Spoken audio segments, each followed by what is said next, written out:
கிறிஸ்துவுக்குள் அன்பானவர்களே, ஆண்டவராகிய இயேசு கிறிஸ்துவின் நாமத்தினாலே உங்களை நான் வாழ்த்துகிறேன்.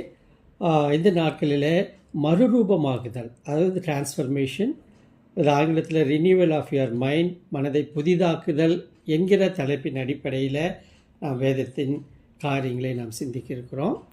இன்றைய நாட்களில் அநேக கிறிஸ்தவர்களின் கேள்வி இதுதான்: வேதாகமத்தை நான் ஒழுங்காக அனுதினமும் வாசிக்கிறேன், ஆனால் நான் கற்றுக்கொண்ட ஆவிக்குரிய காரியங்கள் என் மனதில் நிற்பதில்லை, மட்டுமல்ல அவைகள் என்னுடைய அனுதின வாழ்க்கையில் அபியாசப்படுத்த முடியவில்லை என்பதுதான் இன்று அநேகருடைய ஏக்கம் அல்லது அங்கலாய்ப்பு என்று சொல்லலாம்.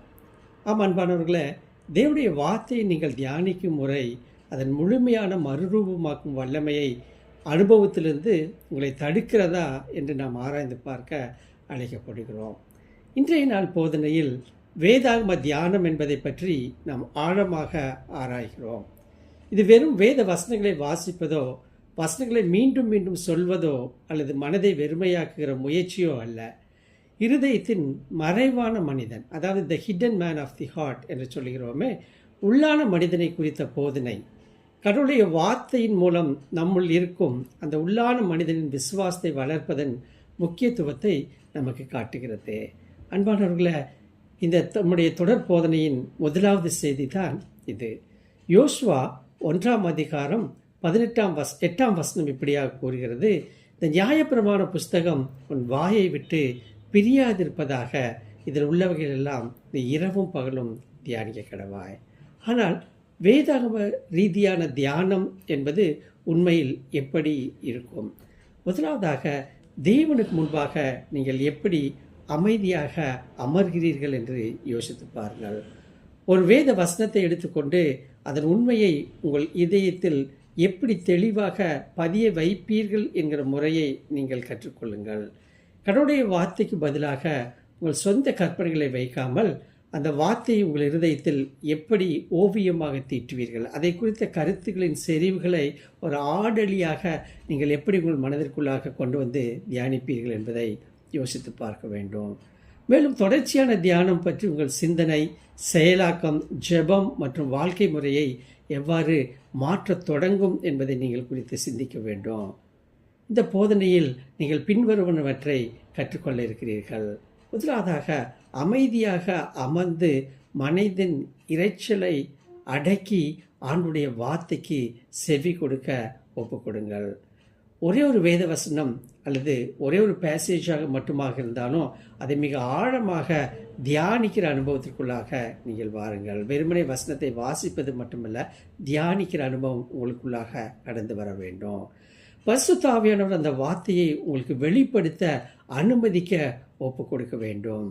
மட்டுமல்ல, வேதாக உண்மைகளை உங்கள் சிந்தனையில் ஒரு கட்டமைக்கிற ஒரு ரெகுலராக ஒரு கட்டமைக்கிற அமைப்பை நீங்கள் வைத்து தியானிப்பது மிக மிக நல்லது. வேதாகம அதிகாரத்திற்கு உட்பட்டு உங்கள் கற்பனை திறனை கண்டிப்பாக நீங்கள் பயன்படுத்துங்கள். வார்த்தையை வாசிப்பதிலிருந்து அதை செயல்படுத்தும் நிலைக்கு நீங்கள் மாறுங்கள். அந்த வசனம் அல்லது அந்த வார்த்தை எப்படி உங்கள் உள்ளான மனதில் செயல்பட்டது என்றதோடு கூட அதை எப்படி நான் என்னுடைய அன்றாட வாழ்க்கையில் அனுதினமும் அதை என்னுடைய வாழ்க்கையில் பயன்படுத்த வேண்டும் என்கிற செயலாக்கத்திற்குள்ளாக கொண்டு வர வேண்டும். அடுத்ததாக, இருதயத்தின் மறைவான மனிதனை, அதாவது உள்ளான மனிதனை வளர்க்கிற, அதாவது ஆவிக்குரிய விதத்தில் வளர்க்கிற அனுபவம் உங்களுக்குள்ளாகவும் எனக்குள்ளாகவும் கடந்து வர வேண்டும். கடவுளுடைய வார்த்தையின் மூலம் உங்கள் மனதை புதுப்பித்தல், அதாவது மறுரூபமாகிற அனுபவம் நமக்குள்ளாக கண்டிப்பாக வரும் என்பதில் எந்தவித சந்தேகமில்லை.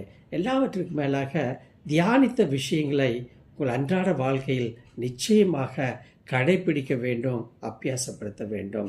ரோமர் 12:2 இவ்வாறு பார்க்கிறோம்: உங்கள் மனம் புதிதாகிறதுனால மறுரூபமாகுங்கள். முதலாவது, வாசிக்கிற வேத பகுதி, வேத வசனம் அல்லது வேத வார்த்தை உங்கள் மனதை புதிதாக்க வேண்டும்.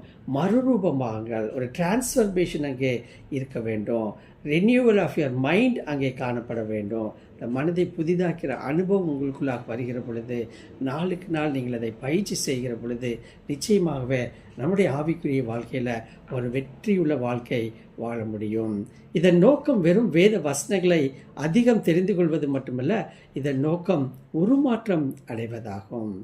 எனக்கு அன்பானவர்களே, நீங்கள் தியானித்த அந்த வார்த்தை அல்லது வசனம் அல்லது பேசேஜ் உங்களுக்குள் எவ்வளோ ஆழமாக நிலை பெற வேண்டும் என்றால், அதுவே உங்கள் சிந்தனை, பேச்சு, செயலாக்கம் மற்றும் வாழ்க்கை முறையை வழிநடத்த தொடங்க வேண்டும். அன்பானவர்களே, இந்த செய்தியின் மூலம் வேதத்தை ஒழுங்காக சரியாக தியானித்து நம் அனுதின வாழ்க்கையில் திரியேக தேவனுக்கு சாட்சியாய்வாக அழைக்கப்படுகிறோம். ஆமென்.